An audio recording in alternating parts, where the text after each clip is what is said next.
Sa kabilang banda, sabay-sabay na hinintay ng tatlong matanda ang papasugod na pagbulusok ng aswang. Dahil sa naging matagumpay ang ginawa ni Tandang Bosyo kanina, ay napagpasyahan na rin ng dalawa na tanggapin ang atake ng aswang nang hindi gumagamit ng kabal at proteksyon. Naramdaman naman yon ng aswang na gobernador. Wala itong dapat ipag-alala dahil napinsala niya ng husto ang tagadurog. Hindi niya nararamdaman ang kabal at proteksyon ng dalawang matanda. Pagkakataon yun para mapinsala niya ang mga yun. Iniumang ng gobernador ang kanyang mga kuko sa kamay. Pinuntirya niya ang dibdib ng tagasalag na si Tandang Tasyo. Paniguradong tatagos ang kanyang mga kuko sa dibdib nito kung hindi yun gagamit ng kabal. Ngunit sa isang iglap ay nagawang iharang ni Tata Eko ang kanyang sarili sa papasugod na aswang. Sapul si Tata Eko sa kanyang sikmura na tumagos pa sa likod nito. "Tasya! Ano kang ginagawa mo diyan? Banat!" Sambit ng manggagamot habang nakabaon ang kamay ng aswang sa sikmura nito. Tumulo na rin ang dugo sa labi ng matandang manggagamot.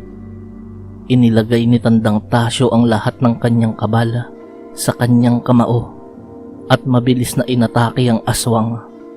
Subalit sa isang iglap ay mabilis yung nakaiwas at napunta sa likod ng tagasalag. Walang pagdadalawang isip na sinakal ng aswang si Tandang Tasyo gamit ang isang bisig nito. Iwinasiwas niya naman ang isa pa niyang kamay kung saan nakatarak pa rin sa sikmura ni Tata Eko. Humandusay sa lupa ang manggagamot. "Tanda, hindi gagana ang kabal mo kung ang paghinga mo ang pipigilan ko." Nang uuyam na sambit ng gobernador na mas diniinan pa ang pagkakasakal sa matanda. Nang biglang lumuwag ang pagkakasakal ng aswang na gobernador sa liig ni Tandang Tasyo. Napakapit yun sa kanyang kanang hita at ininda ang napakatinding sakit na nararamdaman doon. Ilang sandali pa ay labis na sakit na naman ang naramdaman niya sa isa niya pang hita. "Hindi! Anong nangyayari? Bakit napakasakit?" Atungal ni Gobernador Santiago. Sa kabilang banda ay makikita ang nakatindig na si Lola Chedeng. Sa kanyang magkabilang hita ay may nakatarak na dalawang pinatulis na kawayan. Ang sakit na dulot ng mga kawayang yon ay mababakas din sa mukha ng matanda at pag-atungal ng kanyang bihag na tikbalang.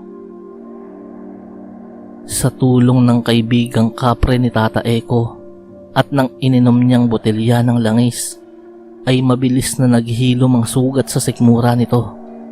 Akmang lilipad ang aswang nang maramdaman nito ang isang nilalang na nasa kanyang itaas. Si Tata Eko. Hawak-hawak na nito ang kanyang balisong na hindi nakikita ng ordinaryong mga mata. "Kainaman kang aswang ka! Matitikman mo ngayon ang talas ng aking balisang!" Hiniwa ni Tata Eko ang isang pakpak ng aswang at nalaglag yun sa lupa. Akmang gaganti ng atake ang aswang, subalit muli na naman iyong nakaramdam ng matinding sakit sa kanyang kanang balikat. Mabilis na dumistansya si Tata Eko. Bilang manggagamot ay batid niyang malakas pa rin ang aswang. Sa sobrang tindi ng sakit na nararamdaman ng aswang, ay halos mawala na yun sa sarili. Papatayin ang unang makita, at ang una nitong nakita ay ang sugatang si Tandang Bosyo. Mas lalong tumaas ang enerhiya ng aswang. Delikado ang lagay ni Tandang Bosyo at alam iyon ng tatlong matanda. Mabilis tumakbo si Tandang Tasyo para bigyan ng proteksyon ng kaibigang si Tandang Bosyo. Mabilis ding tumakbo si Tata Eko patungo sa direksyon ni Lola Chedeng. Nakita kasi nito ang susunod na balak gawin ng matanda. Mabuti na lamang at umabot siya. Naipatong ni Tata Eko ang kanyang kamay sa balikat ni Lola Chedeng. Ibinigay niya ang 70% ng kanyang enerhiya sa matanda, kasabay ng pagbigkas ng pinakamalakas na orasyon sa pagpapagaling at pagpapahilom. Mabilis na itinarak ni Lola Chedeng sa kanyang dibdib ang isa pang pinatulis na kawayan. Bagsak sa lupa ang tikbalang na nasa kanyang tabi bago maglaho. Napaluhod sa lupa si Lola Chedeng, kasabay ng pagsuka ng napakaraming dugo. Nang nasa harap na ni Tandang Tasyo ang aswang, ay ibinalot nito ang lahat ng kanyang kabal sa kanyang buong katawan. Subalit naglaho ang aswang na yun sa kanyang harapan. Sa isang iglap ay nasa harapan na yun ni Tandang Bosyo para atakihin ng matanda gamit ang matutulis na kuko na nababalutan ng kabal at enerhiya.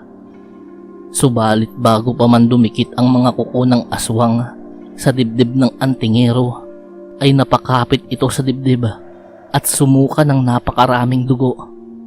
Bago tuluyang bumagsak ang aswang, ay naroon na sa likod nito si Tandang Tasyo at kinapitan yun sa magkabilang mga braso. "Bosyo, ngayon na ang pinakamalakas mong atake!" sambit ni Tandang Tasyo. Sa pagkakataong iyon ay inilagay ni Tandang Bosyo ang lahat ng kakayanan ng kanyang mutya sa kanyang kamao. Dumikit iyon sa lupa at lumubog na parang sobrang bigat. Sa isang iglap ay buong lakas na sinuntok ni Tandang Bosyo sa dibdib ang aswang na si Gobernador. Butas ang dibdib ng aswang, habang si Tandang Tasyo naman ay 40 metro ang itinalsik sa kasukalan. Sa sobrang bihasa nito sa paggamit ng kabal, ay hindi ganoon katindi ang natamo nitong pinsala dahil sa pag-atake ni Tandang Bosyo. Bumagsak sa lupa ang wala ng buhay na katawan ni Gobernador nang hilahin ni Tandang Bosyo ang kanyang kamay na tumagos sa dibdib nito. Sa kabilang banda, napapaligiran ng pangkat ni Lola Chedeng ang nanghihinang katawan ng matanda. Punong-puno ang buong katawan noon ng dugo dahil sa mga tinamong sugat gawa ng nakatusok na kawayan. Sandamakmak din ang dugong isinuka nito dahil sa tinamong mga sugat sa loob ng kanyang katawan. Halos mag-iyakan si Mando at ang dalawa nitong kaibigang si Burnok at Pilo dahil sa sinapit ng matanda. Hindi nila magawang galawin ang katawan ng matanda dahil maaaring ikasawi nito ang anumang paggalaw sa parte ng katawan nito. "Chedeng, gumising ka! Kain naman ka!" sambit ni Tata Eko. Naglabas yun ng 3 matutulis na palito at tsaka hinipan. Isa-isa nitong tinarak ang mga yun sa batok ni Lola Chedeng. Umusal ng orasyon ng manggagamot na sa mga oras na yun ay hindi pa rin tinatanggal ang isang kamay sa balikat ng matanda. Pero wala pa rin nangyari na siyang ikinalungkot ng lahat. Hindi tumutugon ang katawan ni Lola Chedeng sa ginagawang panggagamot ni Tata Eko. Sa pagitan ng mga dasal, orasyon at bulong ay muling naglabas si Tata Eko ng isa pang pinatulis na palito at direktang itinarak sa sariling leeg. Naramdaman ng lahat ng taong naroon ang umaapaw na enerhiyang dumadaloy sa katawan ng manggagamot. Dumadaloy iyon patungo sa katawan ni Lola Chedeng. Mahigit 1 minuto lang ay mabilis na naghilom ang lahat ng sugat sa katawan ni Lola Chedeng. Muli yung tumindig na parang walang nangyari. Subalit si Tata Eko, ang pinakamagaling na manggagamot ng Batangas, na siyang nagbigay ng lahat ng kanyang enerhiya kay Lola Chedeng, ay bumagsak sa lupa at hindi na gumagalaw. Mabilis yung dinaluhan ni Lola Chedeng. "Eko, gumising ka! Huwag kang mamamatay!" sambit ni Lola Chedeng habang magkakasunod na niyuyugyug ang katawan ng manggagamot. Ang lahat ng taong nakapaligid sa eksenang yun ay nalungkot dahil sa nasasaksihan nila. nang biglang gumalaw ang kamay ni Tata Eko at nagsalita. Kain naman ka, Chideng. Ibinigay ko ang enerhiya ko sa iyo. Pagod na ako. Kailan nyo ga talaga ako pagpapahingahin? Sambit ng manggagamot na siyang nagpangiti kay Lola Chedeng. Ang nangyaring labanang iyon ay naging bantog sa lalawigan ng Bicol na siyang kumalat sa mga karatig probinsya hanggang sa Maynila at buong bansa. Kinatakutan ng mga masasamang loob ang lalawigan ng Bicol dahil sa pangyayaring yun. Tumakbo si Mando bilang gobernador ng lalawigan dahil sa malapit sa tao ang yumao nitong ama na si Lolo Kulas ay siya ang nanalo at nailuklok na gobernador. Palagi ring nasa kanyang tabi si Tandang Tasyo at si Tandang Bosyo bilang mga tagapayo. Si Pilo ang naatasan para pamunuan ang kabuuan ng mga kasundaluhan ng lalawigan. Si Burnok ang pumalit sa mga misyong nasasakop ng kabundukan at kagubatan. Siya ang humalili sa misyon ni Tandang Bosyo at Mando. Napigilan ng alinmang umuusbong na panganib na maaaring maglagay sa lalawigan sa kapahamakan. Si Lola Chedeng at Mige ay tahimik na nanirahan sa probinsyang kanilang kinamulatan. Piniling mamuhay ng tahimik kasama ang 5 estudyante ni Lola Chedeng. Si Tata Eko naman ay muling nilisan ng lalawigan para maglakbay. Pero bago yun, ay itinuro muna niya sa binatilyong si Mige ang lahat ng kanyang nalalaman patungkol sa panggagamot.